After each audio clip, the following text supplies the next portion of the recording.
Welcome into Falcons Today by Chat Sports. Matthew Peterson here with a post-free agency mock draft. With a lot of the big signings done and out of the way, I thought we could take some time to run through an updated Falcons mock draft for the people. So here are the team's biggest needs right now. At number 1, it is edge rusher. At number 2, cornerback. At number 3, wide receiver. And at number 4, left guard, because I'm not quite sure what the Falcons' long-term play at that spot is, or if they just kind of want to band-aid it and duct tape it for 2023. But without further ado, let's waste no time. Let's get into it. It's a big pick. At number 8, Jalen Carter fell to the Falcons. Now, this is definitely a reach. I know that. At one point, people thought he could be the first overall pick. So that's a big fall from 1 to 8. But we all know the story right now, right? He came in overweight at his pro day, couldn't even finish some of the drills. It was frankly embarrassing for Jalen Carter. And there's some off-the-field concerns, right, with his involvement in a very tragic incident in Athens after the national championship. So there are some, I'm not going to call them red flags, but there are some flags, right? I don't know what color they are just yet. That's really up to the Falcons and all 31 other teams to figure out and deem whether or not this could be a real concern with a huge pick for any NFL team, right? First-round picks are multi-million-dollar investments. They do not want to get this stuff wrong, so they are going to do all their homework. And if the Falcons come out from their homework and decide Jalen Carter is someone and a character we will have in our locker room, well, what's not to love? I mean, look at what he did last year, right? Everyone thought that the Georgia Bulldogs defense was perfect the season before, and then Jalen Carter sort of came in and said, hold my beer, watch out, Jordan Davis, I'm going to be even better, you could make the argument. 32 tackles, 7 tackles for loss, 3 sacks, 2 forced fumbles. To me, it's a bit of a no-brainer talent-wise when it comes to Jalen Carter being on the board at number 8. That's the big thing we get hung up on. Will he slide that far? Maybe. We've seen other players do it. Would he have a spot on this roster? Absolutely. Sorry, Taquan Graham, you're out. And Jalen Carter and Grady Jarrett and David Onyemata, now that is a defensive line I could get behind for the Falcons, right? This could be generational talent for Atlanta if they landed Jalen Carter at number 8. But do you take the chance, right? Is the pro day basically blowing it off and coming in overweight and unable to finish drills and not taking it seriously by all accounts, it sounds like, a major concern? I don't know. But I do know this. He is generational. He is that good of a prospect.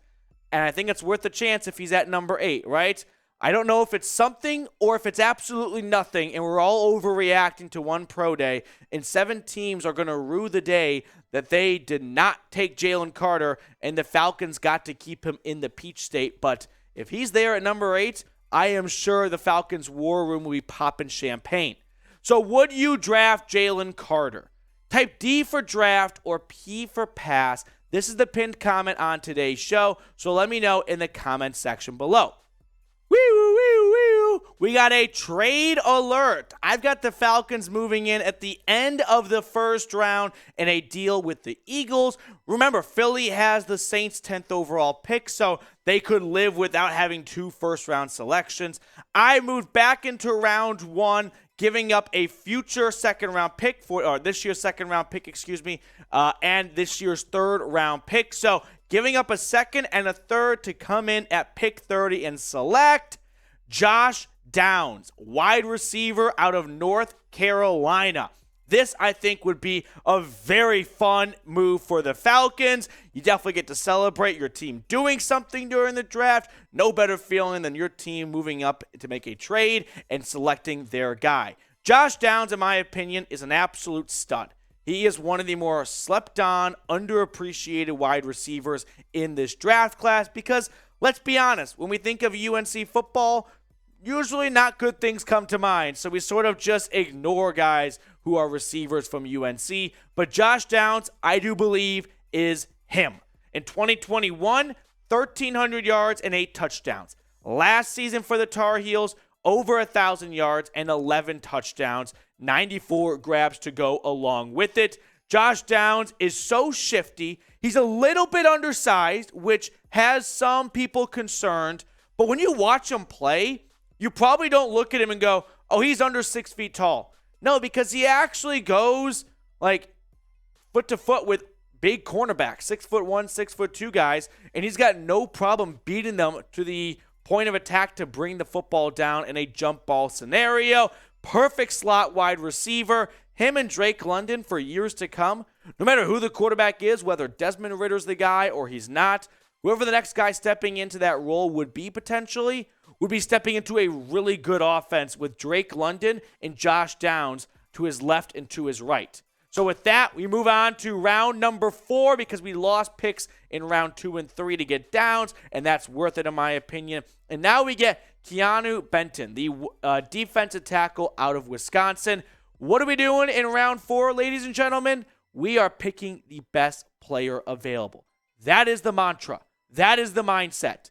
Rounds 1 and 2, if you're picking early because you weren't that good last year, you are filling out your biggest needs. After that, I am only taking the best player available because, one, you have no idea what your team needs will be in a season or two while you have these guys on their rookie contract for 4 years. And number 2, don't pass on proven talent because we sort of need a safety right now. Well, you might need a defensive tackle next year, and you'll be happy that you picked Benton, a 4-year starter for the Wisconsin Badgers. His career stats, 81 tackles, 9 sacks, 19 tackles for loss, and 4 pass breakups. He is an absolute boulder of a human being, and I am never opposed to bringing on more firepower to this Falcons defensive line. Terry Fontenot, he's a busy man with the phones. He made another trade in our mock draft.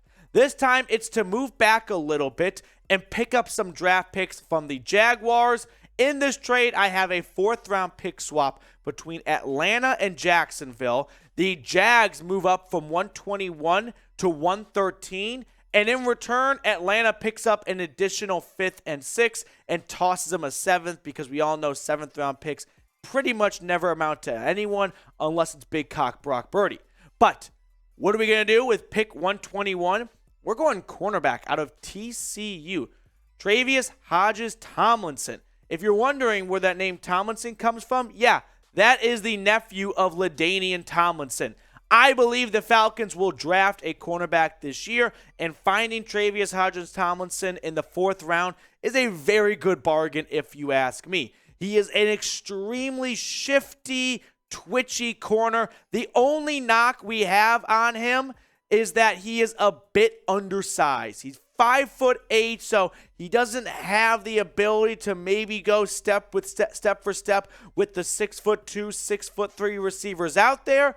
But when we think about the Falcons, they've got pretty good outside corners right now in A.J. Terrell and Casey Hayward, at least for 2023. So maybe putting him in the slot would be a really good spot for him. At TCU, he was a bit penalized towards the end of his career down in Fort Worth, but he's also just a ball wrecker. Like, he just finds a way to make plays constantly. I'm not quite sure exactly what it is about him, but he always seems to find himself in the middle of a game-changing play potentially for this TCU defense. I think adding him would be a very fun move for the Falcons, who need to add some more corners, no doubt about it. Now, the Falcons cornerback depth chart, here it is. A.J. Terrell, Casey Hayward, Mike Hughes, who they just signed, I put him at CB4. Darren Hall, you're trying to replace Isaiah Oliver. I'm not quite sure if Darren Hall is ready to be a starting nickel corner. Bring in some competition with the rookie out of Fort Worth. In 2022, 50 tackles, 3 interceptions, 15 pass breakups, and 1 forced fumble. Like I said earlier, he's just got a knack for making plays. The only thing against him is that he's 5'8". If he had 2 more inches, I think all guys would agree we'd have a very different life, but he'd definitely be being picked earlier in the draft. Now, make sure to subscribe for all Falcons free agency news and rumors, by the way, because until the mock draft season really goes to bed because the NFL draft is underway, we're going to have some more Falcons free agency signings. Don't miss anything. Stay tapped in for the best Atlanta Falcons YouTube coverage out there. With that being said, let's get back on track. In round 5, I'm going with another Georgia Bulldog. This is Kenny McIntosh. So, McIntosh comes over from Athens. quick drive down towards Atlanta. The Falcons have to prepare for life after Cordarrelle Patterson, and McIntosh in the backfield could be a great asset for that. So he's only 32. Don't worry about the depth chart. Tyler Algier and McIntosh could be a fun, I wouldn't say thunder and lightning because that's not really their two play styles, but maybe thunder and thunder or lightning and lightning, you know what I mean? But ultimately, I think this could be a very good pickup in round 5. Plus, what are we talking about here? It's round 5. We're going best player available. And I see a guy with 10 touchdowns and 829 yards off only 150 carries. Yeah, there's some potential right there to be a good rotational piece of this offense.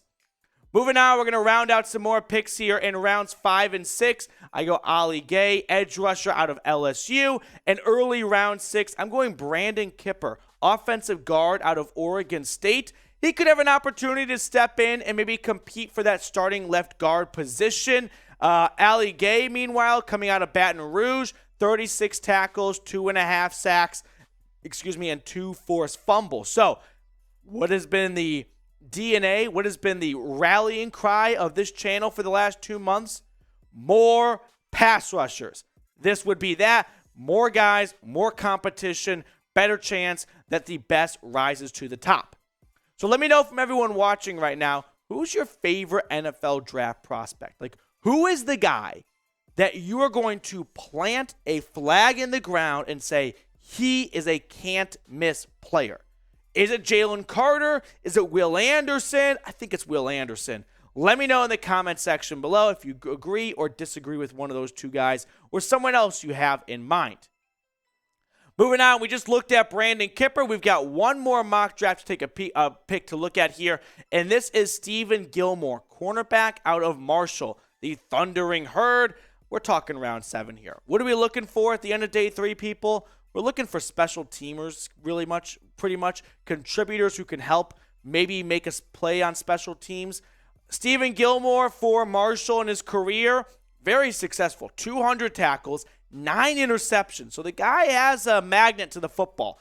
34 pass breakups and 7.5 tackles for loss. Seeing those stats, I understand that Marshall might not play against some premier quarterbacks in the collegiate ranks, but this is going to be my favorite late round pick, right?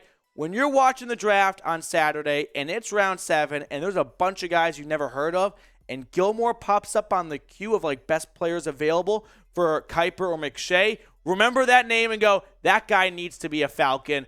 Good special teamer, and he's got some abilities to make plays on the football. To recap our mock draft, we got lucky. Jalen Carter fell to us at 8. How likely is that? It's not over 50%, but crazy things happen in the NFL draft. We moved up again in round 1 to get Josh Downs. Keeanu Benton at round 4 after losing picks 2 and 3 to Philly to land Downs. Carter, Downs, and Benton, I'm looking at 3 potential, for sure 2, maybe 3 potential day 1 starters. Not a bad haul. Tre'Vius Hodges-Tomlinson, the guy's just an absolute freak of a corner. Like that pick for us. Kenny McIntosh, the running back out of Georgia, to accompany Tyler Algier and Cordarrelle Patterson once he moves on from Atlanta. Ali Gay, Brandon Kipper, and Steven Gilmore round out this mock draft. So grade it for me down in the comment section below. Is it an A? How can it not be an A? I got you guys Jalen Carter and a starting wide receiver in Josh Downs and a great rotational defensive lineman in Keeanu Benton. So I'm giving it an A. If you disagree with me, that's fine. Just let me hear it down in the comment section. Thank you so much for tuning in for this Falcons mock draft. We'll sign off and catch up with everyone later as we get more Falcons news and rumors.